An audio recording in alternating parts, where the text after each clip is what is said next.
the news tonight, the Prime Minister chairs a meeting of the Steering Committee of the Socio-Economic Policies Framework in charge of Jordan's economic vision for the next 10 years.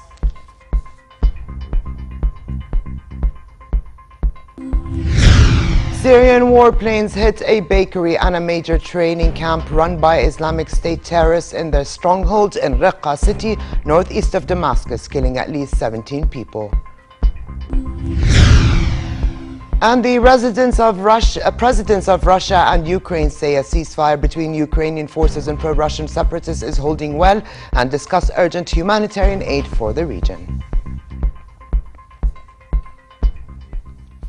Good evening and welcome to a new edition of the news. Here are the details. Prime Minister Abdullah Mansour chaired a meeting of the Steering Committee of the Socio-Economic Policies Framework in charge of Jordan's vision for the next 10 years. The committee is tasked with overseeing a 10-year work plan and endorse a final blueprint on the implementation of the vision as requested by His Majesty the King.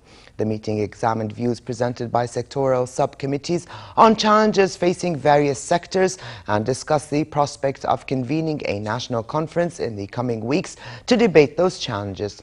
The vision, covering the years from 2015 to 2025, focuses on human resources development, namely public sector development, employment, vocational and technical training, as well as education and higher education, scientific research, innovation, culture and youth. Separately, Mansour praised recent constitutional amendments as new steps towards political reform and enhanced democracy. 2 amendments were recently passed by Parliament, including expanding the mandate of the Independent Elections Commission to cover municipal elections as well as any other public vote, and restricting the appointment of the army and intelligence chiefs to His Majesty the King. Mansour was addressing a conference on constitutional amendments and parliamentary government organized by Al-Quds Center for Political Studies. He said King Abdullah looks to the day when Parliament can appoint the government and take up cabinet portfolios, adding that this objective still needs to come to light but needs conducive conditions. Among the various systems that exist in democracies across the world, Mansour said, the question is whether it will be a parliamentary government approved by the deputies as the current practice, or a government, including cabinet and prime minister, chosen by the parliaments. Syrian warplanes hit a bakery run by Islamic State terrorists in the city of Raqqa, killing at least 17 people. The air raids also hit a major training camp used by the group for a second day running. The airstrikes on Raqqa, a stronghold of the Islamic State, some 400 kilometers northeast of Damascus, also hit a building used as an Islamic court and another of the group's offices. IS militants drove the last Syrian government forces out of Raqqa province late last month when they seized an airbase, captured and later executed scores of Syrian soldiers. They have full control of the town, where they provide electricity and water, pay salaries, control traffic and run everything from bakeries and banks to schools, courts and mosques. Now key NATO allies stand ready to join the United States in military action to defeat the group in Iraq. Islamic State militants have beheaded a captive Lebanese soldier, the second soldier to be killed in captivity by the group since it raided a Lebanese border town last month. The men were among a group of 19 soldiers missing since the attack on Irsal by militants. A caption posted with the images on social media named the soldier as Abbas Midlij. Egyptian President Abdel Fattah al-Sisi told Egyptians they should be prepared for more blackouts after lights went out across much of the country this week. He said it would take time and cost the cash-strapped state $12 billion to upgrade the old power grid. In a televised address, Sisi said the poor condition of Egypt's power grid is the result of years of underinvestment, admitting there's no instant solution. Egypt needs to add 12,000 megawatts to its grid over the next 5 years, and each new power station would need fuel worth $700 million a year. Meanwhile, ousted Egyptian President Muhammad Morsi and 9 others were charged with endangering national security by leaking state secrets and sensitive documents to Qatar and its satellite news channel Al Jazeera. The leaked documents exposed the location of weapons held by the Egyptian armed forces and detailed the country's foreign and domestic policies. The Egyptian Public Prosecutor's Office said its secret investigation has unearthed enough evidence of espionage to charge Morsi and the others in a criminal court. The maximum penalty, if convicted, is death. UN inspectors have gained rare access to a plant where Iran is developing centrifuges for enriching uranium. The move is part of a transparency deal inspectors say is giving them a better understanding of Tehran's disputed nuclear program. A confidential International Atomic Energy Agency report acknowledged that a long-running IAEA investigation into suspected nuclear arms research by Tehran was making little headway, given Tehran's lack of cooperation. But such access could be crucial to helping the IAEA determine how far along Iran may be in developing more modern models of the finely calibrated machines used to refine uranium. With a new ceasefire in place in Ukraine, it seems that peace and calm are returning to the war-ravaged country. The truce deal was inked in Minsk yesterday, where envoys from the two warring sides, as well as Russia and the Organization for Security and Cooperation in Europe, were holding talks for a possible political settlement to the Ukrainian crisis. People in Ukraine are hopeful, yet distrustful, that peace will once again be a part of their lives. This report has more. Some 24 hours after Ukraine's government and Eastern Armed Forces signed a ceasefire protocol, there is a glimmer of hope that an end to the bloodshed is within reach. According to the agreement, the Ukrainian government forces and local armed forces pledged to withdraw heavy weapons from the eastern battlefields as soon as possible. Russia also pledged to restart humanitarian assistance to certain regions, in addition to reaching a consensus on captive swaps. The first batch of humanitarian relief supplies will enter into Donbass region on Saturday. We will develop a more detailed plan from Monday to ensure a humanitarian corridor for steadily delivering relief supplies to Lugansk and Donetsk. United Nations Secretary General Ban Ki-moon hailed the signing as a breakthrough. In a statement read out by UN spokesman Stefan Dujarric, Ban said the recent discussions between the Ukrainian and Russian presidents have encouraged this recent development. The Secretary General welcomes the positive news that today's consultations between the contact group and representatives of armed groups have resulted in the agreement of a ceasefire. He welcomes the recent discussions between the presidents of Ukraine and Russia have played in part in today's breakthrough and strongly encourages those contacts to continue. Ban also urged related parties to work towards an effective implementation and called on the international community to support the agreement. He encourages all who committed to the agreement to display goodwill and to take concrete steps towards urgent, full, and effective implementation. He calls on the entire international community to rally behind these agreements to serve the interests of a sustainable peace based on a solution that leads to the full respect of Ukraine's territorial integrity and sovereignty. However, with 94% of civilians displaced in towns such as Donetsk and Luhansk, local residents are finding it hard to be optimistic that the ceasefire will hold. Trust or don't trust, it doesn't matter. I hope for the best. Whether we want it or not, it's not up to us. No one wants war. The people don't care. Despite some initial shelling in the rebel stronghold of Donetsk since the truce began at 6 p.m. local time, the ceasefire appears to be holding so far, raising hopes of an end to fighting that has caused the worst standoff between Moscow and the West since the Cold War ended.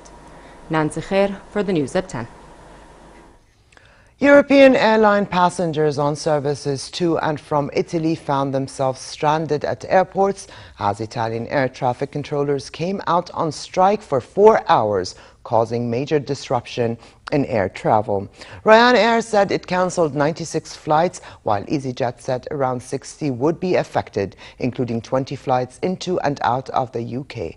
British Airways said it rescheduled some flights in its bid to minimize disruption.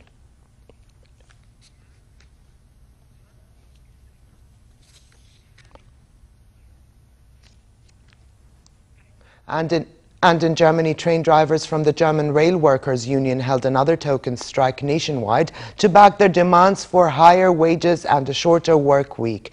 The union wants a pay rise of 5% and a working week reduced from the current 39 hours to 37. Drivers stopped working for 3 hours, which left commuters dealing with either cancelled or delayed trains.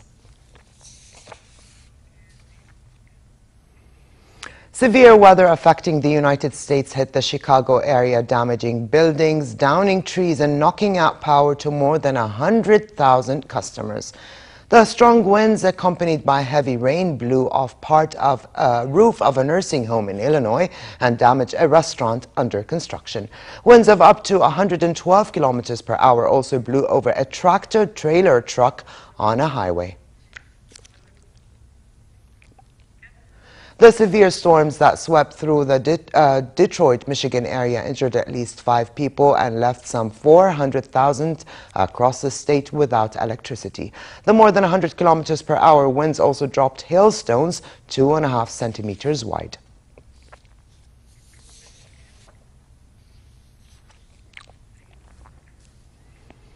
And to New York City and the Mercedes-Benz Fashion Week. It was all about the Caribbean sun for designer Monique Lullier's Spring-Summer 2015 collection. Models walked the runway wearing pastel shades of pink, green and yellow. Metallic offerings gave Lullier's line a punch as she peppered the effect throughout. Floral applique and beading were used to accent tops, dresses and the collar on various looks.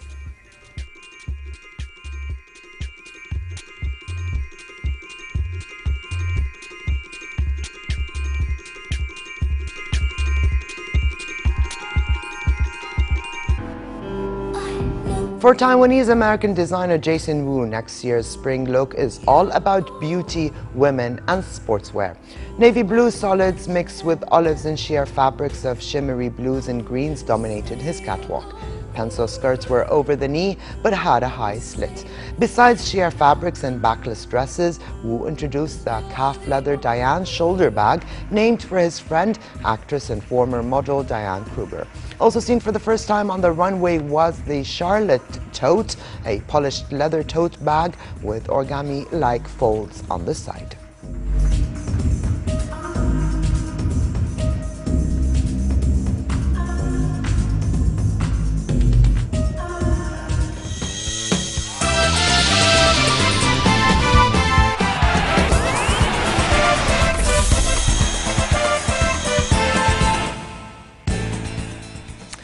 Lewis Hamilton set up himself as favorite for tomorrow's Italian Formula One Grand Prix after beating championship-leading teammate and title rival Nico Rosberg to pole position. The pole at the historic Monza circuit was Hamilton's 5th of the season and 36th of his career. Mercedes-powered cars filled the front row with Williams drivers Valtteri Bottas and Felipe Massa together on the second row, and McLaren's Kevin Magnussen and Jenson Button 5th and 6th.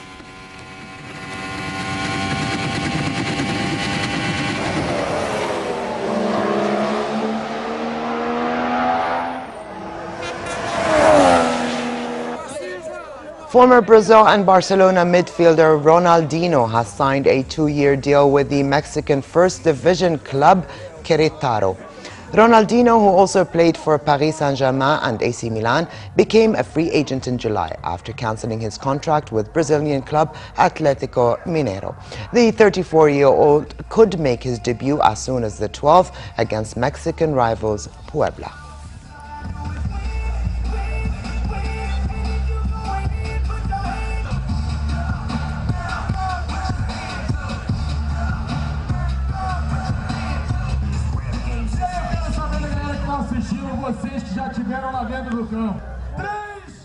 And finally, pleasant and partly cloudy weather continues tonight in most regions with northwesterly moderate winds.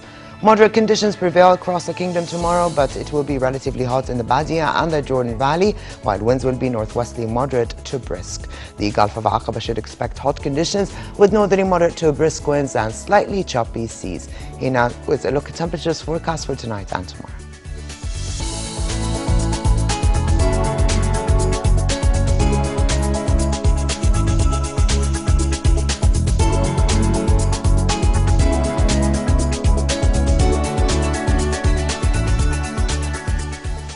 And to close, here's a reminder of the day's top stories. The Prime Minister chairs a meeting of the Steering Committee of the Socio-Economic Policies Framework in charge of Jordan's economic vision for the next 10 years.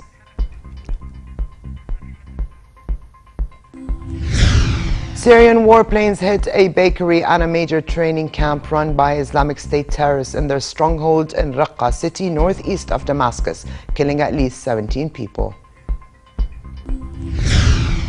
And the presidents of Russia and Ukraine say a ceasefire between Ukrainian forces and pro-Russian separatists is holding well and discuss urgent humanitarian aid for the region. And with this, we come to the end of this edition of the news. I'm Touqan. Thank you for joining us. Have a good night.